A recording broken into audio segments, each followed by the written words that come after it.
Kaliki, dito tayo sa provision chamber. May problema yung metrum. Sa indication, minus 18.5. Pero sa actual, na-defrost na yung mga karne daw, sabi ni Mayor.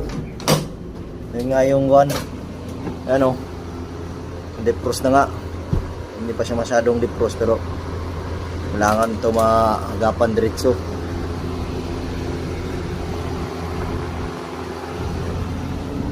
Tingnan natin kung anong nangyari dito, kasi sa vegetable tsaka sa fish room ayos naman. Minus 18 yan kanina. Binuksan ko lang yung pintuan kaya nag minus 15 siya. Pero yung problema natin dito tayo sa meat room. So dahil healthy naman yung natin, compressor system natin, cooling system, mag-focus tayo dito sa solenoid. Kung may passing ba itong solenoid, kasi kung walang passing to dito papunta sa thermal expansion valve, wala talaga, hindi malamig yung doon sa midroom. Yan o, dapat pasok yun dyan, mainit-init. Tapos yung tagos dito, malamig-lamig. Malamig dito kasi mist na to eh. Dito mainit kunti, dapat dito malamig to dito. Ngayon yung natin, na-observe natin, hindi malamig yung natin, out ng expansion valve. So tingnan natin kung may supply ito, kasi dapat pag may supply nito, mag-open yung barbula. So yan galing yung dito sa fish room, may supply siya na 100 volts. So sa meat room, wala sang supply, kaya walang passing yung refrigerant natin. So yan galing nag-open yung thermostat contact nya, kaya walang passing papunta dito sa solenoid. Kasi dito sa MB1 saka MB2 wala bang power dito. Dapat may makuha tayong 100 volts MB1 saka MB2.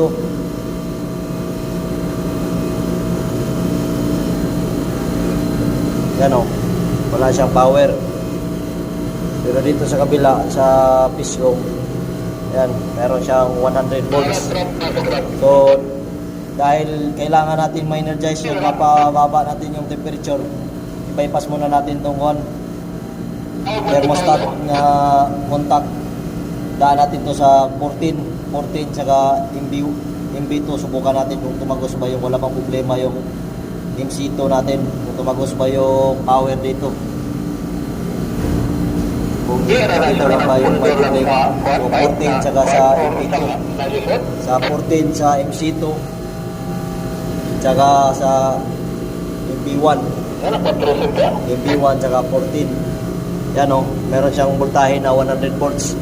So ngayon ang gagawin natin, jumper lang muna natin yan, kasi kailangan muna natin papapagana yan. Bigyan mo natin ng supply ito. Yan, MB1 tsaka yung dito. Yan, para magkaroon na ng supply yung solenoid coil natin dito. Dapat may makuha tayong supply dito na 100 volts.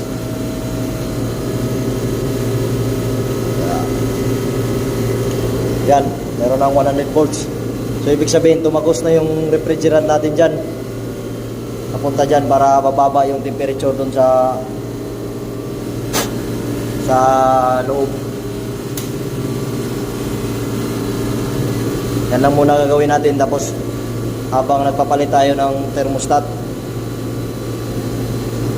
100 volts dito sa fish room, meron ding 100 volts. Yan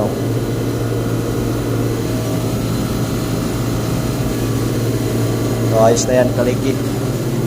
Palitan natin yung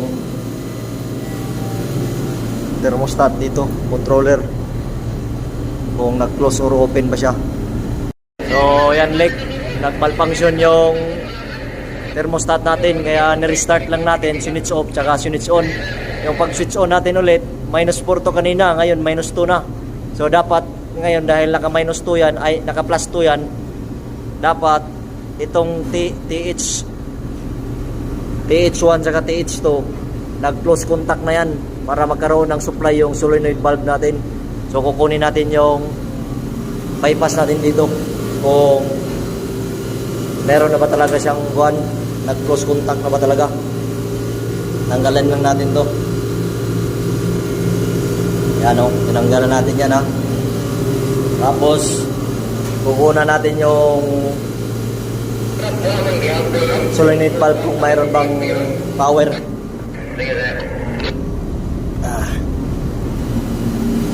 So dapat may power na yan kasi nga nag-close contact na yun.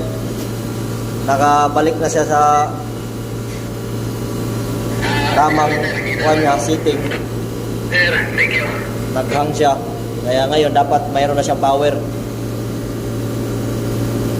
Dapat na makuha tayong 100 volts. Yan, meron na. Meron na siyang 100 volt supply. So yan yung tama dito. Ayos na to, Parikoy. Meron na siyang supply. Yan o, kasi tumagos na yung supply dito.